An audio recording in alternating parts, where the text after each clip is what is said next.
Bonsoir et ravi de vous retrouver pour la deuxième partie de cette émission consacrée au patrimoine sarthois. Et vous l'avez vu ce soir sur ces belles images de Montfort-le-Génois. On se retrouve en direct et en plateau avec nos invités ce soir. J'ai le plaisir d'accueillir Isabelle Pordois. Bonsoir. Bonsoir. Vous allez nous parler de vos conseils culinaires, bien évidemment, sur les plantes que vous trouvez, la manière de les cueillir, la manière de les ramasser et la manière de les préparer pour la cuisine avec un rendez-vous, on en reparlera tout à l'heure.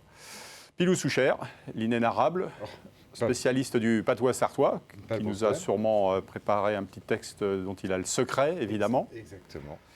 Estelle Transon, bonsoir. Bonsoir. Musicienne et on peut dire exploratrice, Oui. puisque l'été dernier, vous avez effectué un raid au Groenland, dont on parlera dans la troisième partie de l'émission. D'accord. Et puis Pascal Mariette, notre spécialiste du patois, éventuellement, mais du patrimoine surtout. Oui. Le patois, on s'y est tous mis de façon laborieuse. tout à fait. Mais bon, Tout à fait. Pascal qui va revenir bien évidemment sur le patrimoine de Montfort, riche on va dire, de Montfort-le-Génois. Ah oui, et Montfort-le-Génois, c'est très riche. Alors n'oubliez pas que ça s'appelle Montfort-le-Génois parce que c'était deux communes Eh oui. qui, il y a plus d'une quarantaine d'années, je crois, se sont associées. Donc c'était au-dessus Montfort, le mont fortifié, le Rotrou, qui s'associe avec Pont-de-Gênes et qui devient Montfort-le-Génois. Donc on avait deux paroisses, et on avait même une troisième, on en parlera tout à l'heure avec Saucet. Mais l'élément patrimonial, je dirais le plus important de la commune, reste ce fameux pont dit romain, Oui. qui est vraiment c'est le pont que l'on va franchir pour aller soit sur Aix-Pont-de-Gênes ou soit Montfort-le-Rotrou. Et ce pont, c'est un pont romain de base romaine, bien sûr, mais ce pont a été détruit, reconstruit surtout au Moyen-Âge. Et c'est ces premiers ponts qui sont apparus vraiment au 1er siècle, dès les conquêtes romaines. Et on peut tout à fait s'imaginer des troupes circulant sur ce pont, que ce soit à l'époque romaine ou à l'époque médiévale. Et aujourd'hui, les voitures passent toujours dessus. On voit qu'il faut attendre quand même. On ne passe pas de voitures côte-côte, on ne peut pas se croiser. Mais vraiment, c'est l'ouvrage d'art, comme à Ivray-l'Évêque d'ailleurs, comme on dit pont romain à Ivray-l'Évêque, qui passe l'Uine. Et donc, c'est vraiment certainement le patrimoine le plus ancien de cette commune. Un patrimoine d'art et des images d'art, comme on vient de le voir, parce que franchement, j'adore coup de chapeau les passages au cadreur d'LMTV. Au-dessus, avec, superbe. on voit les différentes couleurs sur l'eau, c'est vraiment magnifique. Et surtout comme ça, au début d'automne, voilà, cette image-là, personnellement, je l'aime beaucoup. Un tableau, un peu de poésie, voilà. On va dire. Ensuite, je vous emmène au XIIe siècle et on va aller dans le cimetière Saint-André. Parce qu'il y a deux cimetières et surtout pour aller voir cette tombe, ce qu'on appelle le tombeau du croisé, qui a été restauré en 2012 et qui a été déplacé. Il a été déplacé plusieurs fois dans le cimetière, mais surtout que c'est assez rare d'avoir une tombe d'un templier. Et ce templier, c'est le seigneur de Lorès, et que les gens de Lombron connaissent bien, parce qu'il y a le château. Et donc, ce seigneur est parti en croisade pendant 7 ans. Et quand il est revenu, eh bien, évidemment, il est revenu. Alors, il y a toute une légende. Sa femme, ne le voyant pas revenir au bout de 7 ans, elle décide de se remarier. Le jour où elle se remarie, son mari, enfin, dire, son vrai mari, arrive. Et donc, toute une légende là-dessus. C'est ballot. C'est ballot, ouais. Je vous conseille quand même d'aller voir cette tombe et surtout de la regarder. On va regarder simplement comment elle est composée. Voilà le dessin qui avait été fait pour son classement, parce que c'est quand même une tombe qui a été classée en 1909. J'ai oublié que le pont, tout à l'heure, c'était en 1927. Donc, c'est le premier patrimoine classé au monument historique dans la commune. Et j'ai mis le dessin à l'envers parce que si on regarde bien la base de la colonne qui est au bout du tombeau, du couvercle qui recouvrait la tombe, regardez, on voit une gueule de dragon. Ah ouais. Et on le distingue bien aujourd'hui. Si vous allez vraiment auprès, vous allez voir, on voit bien cette gueule de dragon qui supporte cette colonne où, paraît-il, serait encastré le glaive, ou l'épée, on peut dire, du seigneur de Lauzun qui, revenu de croisade, lors de sa tombe, donc on aurait remis son glaive. Mais surtout, en revenant de croisade, ce seigneur aurait ramené un bout de la croix du Christ. Vous savez que les croisés étaient partis chercher le Saint Graal, mais lui, il aurait ramené un bout de la croix du Christ. Belle légende. Affaire à suivre. Allez visiter ce cimetière pour voir vraiment cet élément important du patrimoine. Autre élément du patrimoine inscrit au monument historique en 1973, c'est la chapelle Notre-Dame de Saussay. Alors Saussay, c'était une ancienne paroisse qui a été rattachée, elle aussi, à Montfort. On est vraiment dans les rattachements. Elle est en pleine nature. Allez la voir. C'est une chapelle ex-église romane. Même la croix qui est devant, mais qui est 18e siècle, elle aussi est inscrite au monument historique en 73. Mais surtout, cette chapelle a une porte qui a été elle aussi refaite au XVIIIe siècle, mais le reste de la chapelle est vraiment un élément du XIIe, XIe, XIIe, avec vraiment toute l'architecture de cette époque-là. Allez la voir, elle est sympa, elle est dans un champ, elle a vraiment, c'est un joli endroit. Je vous conseille d'aller vous balader là-bas. Et puis si vous avez la chance de rentrer à l'intérieur, eh bien il y a un joli plafond lambrissé avec quelques fresques sur certains murs. Voilà, vous voyez qu'il y a du travail à faire. Je crois qu'il y a eu des travaux d'entreprise dernièrement. On voit qu'il y a des dessins aussi sur la voûte lambrissée. Et voilà l'intérieur. Je ne sais pas si, je me souviens plus si j'avais mis des photos des fresques. Ensuite, je vous emmène, patrimoine important de la commune de Montfort. Je vous ai dit qu'il y avait un vieux château, Montfort, le Mont fortifié. Et donc, l'ancienne forteresse du Moyen-Âge a été, au XIXe siècle, complètement rasée, mais à la place, on va y mettre, Monsieur de Nicolaï va y mettre cet imposant château que l'on voit de partout. Si on va je sais pas, par exemple, je parle souvent de la butte des Rossets à Changé, ou quand on se déplace dans le département, on voit énormément ce château et l'église qui est à côté. Donc en 1820, le comte Raymond Nicolas et de Nicolaï et Charlotte de Murat font appel à un architecte parisien qui s'appelle Achille Leclerc, et ils vont construire cette grande bâtisse dans l'esprit des villas italiennes. Les toits n'étaient pas comme ça au départ. Là, c'est des toits un petit peu mansardés, mais au départ, c'est vraiment comme en Italie, assez plat, et donc néoclassique, et qui a été remanié à la fin du Second Empire, donc à la fin du 19e, pour en faire à peu près cet élément important. Et vous voyez à côté, on voit bien la flèche de l'église. Et l'église, elle aussi, a été complètement refaite. On a rasé en 1858 la vieille église, carrément on rase tout, on fait tout. Et le comte de Nicolaï, le descendant, donne l'argent pour construire avec la fabrique cette église, cette nouvelle église. Et donc on a une église entièrement 19e. Je vous conseille de rentrer à l'intérieur. Il y a des choses assez intéressantes. On parcourt vite fait. Vous voyez l'intérieur assez peint, comme ça, très néo-gothique. J'ai mis un Saint-Pascal parce que c'est rare dans les églises. Donc, et puis voilà l'autel particulier de cette église. Et puis ce magnifique tableau qui représente l'église de Montfort comme si on était au Moyen-Âge. Regardez sur le côté, on voit des maisons à pans de bois que l'on trouve encore dans Montfort. Et mon dernier sujet sera ceci, c'est aller visiter le haut du plateau et les rues de Montfort. Je trouve qu'avec les années, les façades se sont très très bien améliorées, embellies. On a surtout des devantures de magasins, j'en ai mis quelques-unes, il n'y a pas forcément des boutiques à l'intérieur, mais qui ont été refaites vraiment dans l'esprit du 19e. On est vraiment dans du patrimoine de qualité. Donc prenez l'effort, parce que c'est vrai qu'on va à Montfort, on a tendance à rester en bas de la ville. Montez dans la rue principale au-dessus, et vous allez voir, il y a des choses et du patrimoine bâti vraiment de qualité, avec des petits passages intéressants. Regardez cette vitrine, et puis on va aller voir, voilà, regardez celle-là, cette maison à pans de bois, qui est vraiment avec un petit passage aussi sur le côté. Belles images. Et puis ça va nous enchaîner sur le jeu qui suit. Eh bien oui, mon cher Pascal, vous avez 5 secondes pour reprendre votre souffle. Voilà. Le temps de lancer l'énigme de Pascal.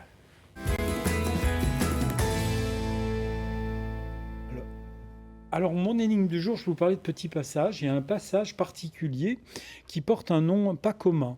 Alors, je vais vous proposer l'entrée du passage, la photo qui est là. Donc, à Montfort, il y a un passage qui porte un nom peu commun. Et c'est le passage, je vous propose, de la marche à bascule, pour la solution A. Pour la solution B, de la 39e marche, excusez-moi. Et la solution C, des 110 marches. Bon, alors chez vous, vous avez quelques secondes pour réfléchir. Le temps pour nous également, ici en plateau, de se pencher sur la question, parce que là, c'est sérieux, franchement. Vous avez une idée Alors, j'ai envie de dire Isabelle, la C, même si je préfère la une. C'est les 110 marches, ouais. Je Mon dirais cher bien la Pilou. B, moi. Je dirais bien la 39e marche, ça me parle. Ouais, ça c'est votre côté militaire. Je sais hein. pas. Ouais. Le 110e. Estelle, la ouais. 110, 110e les aussi, 110. les 110 marches. Les 110 marches, ouais. Bon, Pascal, parce que moi je Ouais. connais la réponse. Il y en a 2 qui ont gagné. Alors, Ouais. la 39e marche, Donc- c'est un roman. Hein, C'est bien donc c'est la un réponse policier. C. c'est Les à 110 marches. repenser et regarder. Effectivement, c'est assez rare dans les communes de la Sarthe. Voilà le passage des 110 marches, mais il y a bien 110 marches.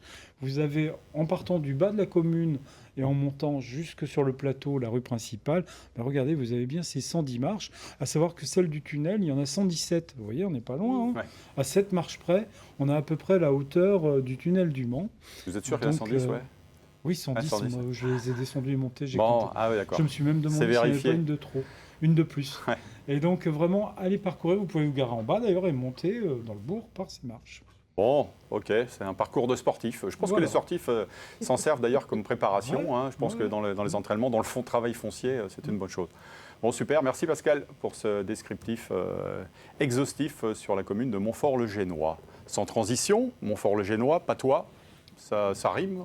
Pourquoi pas? Et on parle patois, bien évidemment, à Bien Montfort-le-Génois. évidemment. Et oui, tout à Alors, fait. des quais que vous Comment nous ça avez fomenté, mon cher Alors bon bah moi Pilou. je vous ai fourbancé une petite affaire, c'est que bon bah moi c'est ma rentrée, hein, j'ai pas eu le temps d'être là au mois de septembre, donc du coup moi c'est ma rentrée des classes. Donc comme chaque rentrée des classes, un petit quiz s'impose histoire de savoir où en est un petit peu votre niveau. Hein. Donc effectivement les gens peuvent jouer à la maison et puis autour de la table bien évidemment. Mais Monsieur Bruno va nous expliquer tout ça parce qu'il a un niveau de patois exceptionnel. Ah non, je pense que j'ai raté quelques cours, là. Donc, alors, quelques petites phrases à me traduire, bien sûr, et puis à réutiliser, bien sûr, dans notre quotidien, évidemment. Alors, la première, bon, elle n'est pas trop compliquée à traduire, mais c'est surtout qu'elle est d'actualité, surtout parce qu'en ce moment, je ne sais pas Alors. si pour vous, mais alors les taupes en ce moment... Quand c'est les quelque taupes à chose. Fougeant, Voilà. ça qu'est signé d'Ourège. Ça qui est signe d'orage. Ça, c'est qu'un signe d'Ourège. Ça qui est signe Alors, quand les d'orage. taupes sortent, c'est un Non. signe d'orage, non? Voilà, c'est ça. Bon, En d'accord, gros, quand ok. elles font leur mode de terre, là, qu'on les voit un peu partout, c'est signe d'orage. Ok. Celle-là n'était pas trop dure. Voilà. Celle-là, elle est aussi simple Ouais. hein, et utilisée régulièrement. Chez Bénez, Chez euh, Bénez. Chez Bénez. ça vous dit, Estelle? Oui, oui, Ouais. mon père alors. disait ça. Ah, bah Alors, alors, bon. c'est... Chez Bénez. Bah, je suis tranquille, je suis content. Je suis Eh ben, bien. voilà. Je suis bien, ouais. Je suis Bon, Bénez. ouais, on a tout bon pour l'instant. Eh ben, hein. on est pas mal, on est pas mal. Alors, elle est pour vous celle-là, Bruno. La Jonio de la Charté, La En la journée cap- de la Charte, en capitale de la Sarthe. La journée de la charité. voiture. Ouais, La donc, charrette. La Charte, c'est la voiture. La voiture, tout à la fait. Charte. Donc la journée de la Charte, capitale de la Sarthe. en la capitale de la Sarthe, Le journeux, la Le Mans. Les 24 heures du Mans. les 24 heures. Ah, Ouais, bah c'est voilà, ça. tout Tout simplement. simplement. Bravo. La journée de la Charte en la capitale de la Bon, Sarthe. ok, c'est noté. On devrait proposer à la CO de prendre ce titre. Bah, bien sûr. Ouais, Bon, il est ouais, un petit peu pourquoi plus long pas. quand même. Ouais. hein, Au puis, Québec, on dit un char pour dire Oui. la Oui. voiture. Ah, Attends, tout à oui, fait. arrête ton Même char. une là. short. Ouais. Mais on a, Arrête bien, ton on a char. plein de choses en commun. Ouais. avec, Tosse ton avec, char. C'est vrai. C'est pas oui. enlève ton char, c'est tosse ton char. Tosse ton char, Voilà. Tosse ton char. c'est-à-dire pousser son char. Oui, c'est ça. Ah, ok. Comme tu m'achales, c'est pareil, c'est C'est bien ça, ouais. répété là-bas aussi. Alors ensuite, on avait quoi? Exercice suivant. Alors, Jean, un bourrier dans les yeux. Bah, je serais tenté de dire, j'ai un cil dans l'œil, j'ai quelque chose, non, qui J'ai me... une poussière dans l'œil. Une poussière dans l'œil, J'ai d'accord. Une poussière ok. dans l'œil, tout simplement. J'ai un Ouais. bourrier dans les yeux. Je pensais que c'était plus important, moi. Non. Quand même. Alors, Une il, poussière. il n'a fait un sacré bardado. Ah, bah, il ça, a fait un sacré bardado. Ah, bah oui, il a fait une Il a fait sacrée un sacré chute, il a fait une Ouais, sacrée... ou un sacré bardada, ou, Ouais. enfin, ou patatras, ou Ok. bardado. Ouais. Très beau mot, ça, utilise dans notre quotidien. Isabelle, vous nous la lisez, celle-ci? Je Mais pense la que- fin stabilisée, vu que je en pensais, eh ben, comme si j'avais bien mangé, j'ai Oui, l'impression. Oui, meuble Ah, bain ouais. stabilisé, donc bah, du coup, un meuble à bain, je suis bien stable, hein, parce que meuble là, effectivement, bain en pensée. Bien repu. Parce que bien... je suis en pensée, donc je suis D'accord. repu, effectivement, de la pense, comme on dit chez nous. Alors, Alors, ensuite, Pascal, allez. Allons faire la marionnée. la marionnée. Ouais. Très très joli ça. Facile. Facile. Je vais faire, Ouais, on l'a souvent répété, effectivement, La marinée. ces derniers temps. La sieste. Eh ouais, la oui, sieste, oui, ouais, je vais c'est faire ça. la sieste, qui doit être tirée certainement de la méridienne, d'où on faisait à une époque aussi beaucoup la sieste, je pense. Ouais, l'heure de- Alors, Estelle, non? Bon, Allez. pour rigoler, Alors, si vous arrivez à décrypter. Méfité, Oui. Méfie-toi de lui à cause qu'il est narré, qu'il est renaré. Qu'il est renaré. Alors méfie-toi de lui parce Oui. que il est renaré, je dirais, c'est un renard quoi, c'est un fourbe. Futé plutôt. Futé. Futé, Malin. comme le Ouais. renard. Comme le renard, bien D'accord, sûr. ouais, bien vu. Ça ressemble Donc aux Québécois un petit peu. Faut, quand même. faut, faut Ah, se ouais, méfier ouais, de bah, lui on aura parce l'occasion que- d'en parler parce que Oui, bon, on moi, je parlera connais un peu, de. Faut se donc, méfier de lui, voilà. il est futé. C'est Eh ça, ouais. le vieux Alors, on revient sur la panse. jonge des rouchements de panse. Ouais, Jean dérouchement de panse. J'ai des ballonnements un peu. Ouais, des- c'est ça, ça. Alors, ouais, on peut ouais. tout l'utiliser pour les Mm. coliques, pour les maux d'estomac, pour à partir du moment où ça se situe au niveau de la panse et que ça nous qu'on a des maux. Je suis quoi, en malade. gros, quoi, hein. C'est Exact. la médecine de Voilà. l'époque en fait. Donc tout j'ai était- j'ai des rouchements de c'était panse, Ouais. mais difficilement à traduire en français, quoi. Enfin pour tellement on l'utilise dans plein de choses, quoi. Alors, Alors, allez, saler le marcou au voilà. au fromage. Elle laisse aller le marcou au fromage. Au fromage, c'est pardon. Marco, Alors le marcou, qu'est-ce que c'est? Là, Non? je bute. C'est le Marco. chat. Ah, le chat, C'est le d'accord. le petit chat. Eh oui. Le Ah petit ouais. chat. Et le fromage, c'est pas le fromage, non C'est le fromage. Ah, si, quand même, le C'est le fromage. fromage, mais alors du coup on l'utilise souvent de manière pour les êtres humains plutôt. On connaissait Donc, le corbeau et le si- fromage, mais là, c'est le chat et le fromage. Si l'homme va est un petit peu dévergondé, il va voir un petit peu Ouais. ailleurs, on dit souvent à laisse aller le marcou au D'accord. fromage. Ah, il y a dans un double sens alors. Voilà, C'est pas il que est, le il est petit plus, chat. qui voilà, va- c'est pas non D'accord. plus, c'est pour ça que je réponds, ce n'est pas que le petit chat, en effet. Alors, la prochaine. Il a terjou si ou. Ah Ok. ouais, alors ça, ma grand-mère, je l'entendais toujours dire ça. Il a terjou Il a perdu la siouké. tête, non, c'est pas c'est pas Non, ça. il a terjou siouké. Donc, il a terjou, c'est il a toujours. Ah. Siouké, c'est ça ou quoi. En gros, il a toujours quelque chose, quoi. Il est toujours plaintif, il a Ah, toujours ok. ça ou si. Toujours quelque enfin, chose de cassé. Ouais. voilà, en gros, il y a Ouais, toujours quelque c'est chose ça. qui va pas, donc il a toujours terjou siouké. D'accord.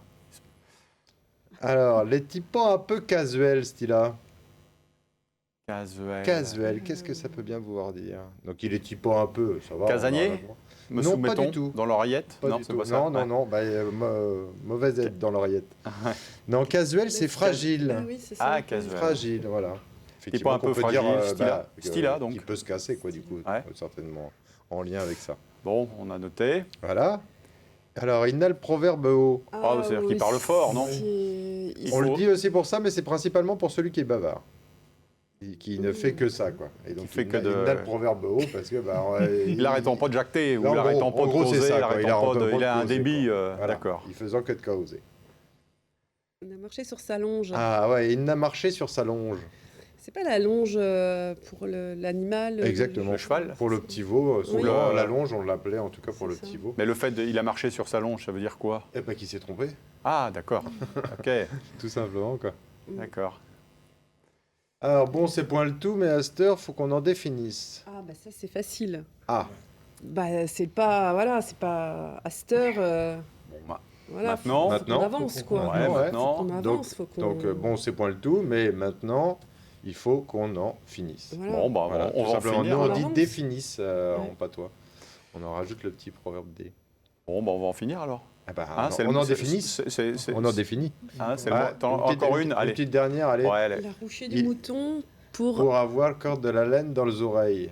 Il a rouché du mouton, Alors, il a mangé. roucher, c'est manger. Ouais. Manger du mouton pour avoir de la laine. Dans les oreilles. Bah, c'est pour avoir un. Dans les oreilles. Bah, c'est quelqu'un de sourd. On dit, Oui, ça de, c'est on dit ça de quelqu'un de sourd. hein. Donc il a roché du mouton pour avoir de la laine dans les Ah oui, oreilles c'est comme ça, ça. il est tellement sourd. Bah il est oui, sourd comme un qu'il a, peu, il a dû donc manger il du mange mouton du pour avoir autant de laine dans les Ah oreilles. oui, Ah, c'est c'est logique. d'accord. C'est D'accord, magique. bah oui. Oui. Bon, bah bravo les amis sartoises. Ah oui, parce que alors, vous on avez avait, quand même été à la hauteur, Ah on peut ouais, dire. moi, j'adore Vous avez ça. relevé le défi, quoi. Ouais. Tout à fait. Bah, merci mon cher. Ah bah merci bien, c'était de l'emballe Pilou. plaisir. Comme, à la comme voyure, d'habitude. À la comme on dit en voyure, patois, hein, à c'est la comme ça qu'on voyure, dit, hein. à la voyure, ouais, Ouais. tout à fait. Bon, bah, c'est l'heure de la question du jour.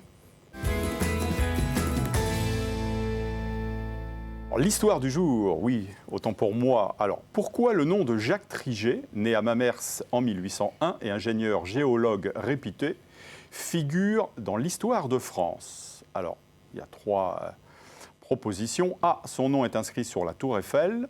2, il a initié la construction des premiers grands canaux. C, il a construit le pont de Grenelle à Paris. Alors, est-ce que ça vous parle? Est-ce que ça vous dit quelque chose, les amis? Alors, C'est vrai, même toi tu sais. Ouais, je cale là. ouais, non, C'est Robert Trigé, c'est Non, ça c'est pas le même. C'est Jacques. Robert- Oui, c'est c'est vrai qu'il y a une rue Robert Robert Trigé au Mans, C'est ça. mais là, en Historien. l'occurrence, voilà. Historien, et là, Jacques Trigé. Jacques Trigé, ouais. Ouais, je dirais, Non, ça vous parle pas? Une petite tendance? Non, ce serait vraiment du B, pif. au Ouais. hasard, hein. Bon, on est là aussi pour vous informer, pour géologue, vous permettre. Ça laisserait penser plutôt au grand canot, s'il était géologue. oui. C'est en rapport, oui, effectivement, avec l'eau, mais c'est un piège. C'est le Panthéon. Voilà, on va vous dire que son nom est inscrit sur la tour Eiffel. En fait, il est l'inventeur d'une technique de forage fondée sur l'utilisation d'un caisson. Et donc, ce Jacques Trigé fait partie des 72 hommes scientifiques, ingénieurs ou industriels dont Gustave Eiffel a fait inscrire les noms sur la tour Eiffel à Paris. Ils ont été choisis parce qu'ils ont honoré la France de 1789 à 1889. Donc c'est un savant. Voilà, et son nom est inscrit, comme vous pouvez le voir sur ces images. Voilà, il y a les 4 côtés, bien évidemment, de la tour Eiffel. Au premier balcon, c'est écrit en tout petit, hein, le nom, vous voyez, il y a une petite flèche noire, et le nom de Trigé est inscrit. Voilà, il y a 72 noms tout autour de la tour Eiffel. Voilà, c'était l'histoire du jour. On va parler de choses tout aussi sérieuses, ma chère Isabelle Oui. Bordois, puisque vous êtes ethnobotaniste De terrain. de terrain. Et oui, en l'occurrence, on va parler des ateliers que vous animez et des rendez-vous culinaires, hein, puisque, dites-nous en gros en quoi ça consiste alors, justement. Je propose plusieurs choses en fait. Je propose d'abord des sorties botaniques et sensorielles où on se balade dans les parcs du Mans, Ouais. mais aussi à plein d'endroits en Sarthe, où pendant 2 heures, je vais m'efforcer d'emmener un groupe de personnes à la découverte de plantes sauvages. Alors, comestibles, parce que ça, c'est mon entrée spécifique. Hein. Je ne suis pas sur les médicinales, les tinctoriales, etc. C'est vraiment mon entrée, elle est sur les plantes sauvages comestibles. Et on va les découvrir de façon sensorielle, parce que c'est un petit peu comme les gens. Les plantes, ça veut dire qu'on les reconnaît mieux une fois qu'on a serré la main, donc touché, voire senti, et là même goûté pour les plantes comestibles. Et pendant 2 heures comme ça, on va aller un petit peu au cœur du végétal, même on est équipé de loupes, et on va pouvoir observer les fleurs, la pilosité des plantes, et bien distinguer certaines plantes d'autres qui pourraient, oui, il pourrait y avoir des confusions, par exemple. D'accord, donc c'est-à-dire que de la cueillette à l'assiette, il y a plein de plantes comme ça qui se déclinent en cuisine, que vous arrivez à... Vous étiez d'ailleurs à Cour et Jardin. Oui. Certains ont dû être surpris justement par les mixtures que vous avez proposées, que vous avez suggérées, puisque là on va parler d'ortie, on va parler Oui, tout à fait. de différentes plantes. En sortie, j'aime bien déjà faire goûter l'ortie crue, parce que c'est quand même une plante extraordinaire qui contient énormément de minéraux, mais aussi des vitamines. Et à la cuisson, on sait bien que les vitamines partent, donc pour garder toutes les vitamines, j'aime bien la proposer en pesto. Et sur place, on goûte une petite boulette d'ortie. Alors, On dit que c'est un trésor pour la santé d'ailleurs, l'ortie. Ah oui, vraiment, c'est énormément de fer, beaucoup de provitamine A et beaucoup d'autres minéraux, calcium, magnésium, beaucoup de protéines, 20% de son poids sec en protéines, donc c'est quasi le soja. Le hêtre en tisane aussi, vous parlez? Oui, en par exemple, tisane, les graines d'ortie même dans les salades, mais après on peut la décliner en soupe, dans les omelettes, en samoussa. Alors là, je les ai goûtées en samoussa, donc plutôt cuite pour le coup. Ça, c'est l'ortie, donc que tout le monde connaît, même la plante qu'on peut botaniser même de nuit, hein, on la reconnaît facilement. L'idée, c'est aussi de se reconnecter un petit peu avec la nature. Oui, en fait, c'est vrai que les plantes, elles ont fait ce qu'on est en tant qu'humanité. Ça veut dire que l'agriculture, ce que je dis, c'est 10 000 ans. Sur l'histoire d'Homo sapiens, qui est d'environ 300 000 ans. Donc, qu'est-ce qu'on a mangé pendant 290 000 ans? Quelques animaux et surtout beaucoup de plantes et toutes les parties des plantes. Donc, l'idée, effectivement, c'est de renouer un petit peu avec ce savoir, déjà de façon ludique, et puis aussi de façon un petit peu plus sérieuse, en disant que, c'est vraiment une façon aussi originale, gratuite de se nourrir et d'avoir de nouveaux goûts aussi, tout simplement. Et d'obtenir aussi pas mal de minéraux, de vitamines, des plantes très nutritionnelles. Et puis, juste dans son jardin, on a pas mal de choses. Donc, c'est intéressant de mixer les deux, l'agriculture et puis les sauvages. Alors, pour ceux que ça intéresse, justement, je crois que vous allez animer des sorties, on va dire, prochainement. Voilà. Alors, samedi prochain, donc effectivement, il y a une sortie au Guémolny. On peut s'inscrire en me contactant. Donc, sur Sauvage de saison, Sauvage au pluriel, vous allez trouver effectivement mes coordonnées. Et les dimanches, tous les 15 jours, il y a ce dimanche-là, 20 octobre, mais ensuite tous les 15 jours. Là, j'arrête aussi en décembre, puisque puisqu'après on reprendra au printemps. Là, ce sont des ateliers culinaires, et là, c'est toute la matinée où on part environ 1h30 en balade de reconnaissance, cueillette, et ensuite on passe en cuisine. Et là, à partir de recettes que j'ai imaginées en fonction des plantes qu'on a trouvées, sur le moment, eh bien, on va préparer ensemble un repas et puis démystifier un petit peu comment on cuisine les plantes sauvages comestibles. Et ensuite, on va les déguster tous ensemble. Et donc, les personnes repartent avec les recettes et vont épater leur famille le week-end. Ouais, super. Bon, merci Isabelle d'être venue nous faire partager votre passion. C'était fort intéressant. Merci à tous. On se retrouve dans quelques instants avec Estelle Transon, notre musicienne et aventurière, exploratrice. Et dans quelques instants, le temps d'une petite page de pub. À tout de suite.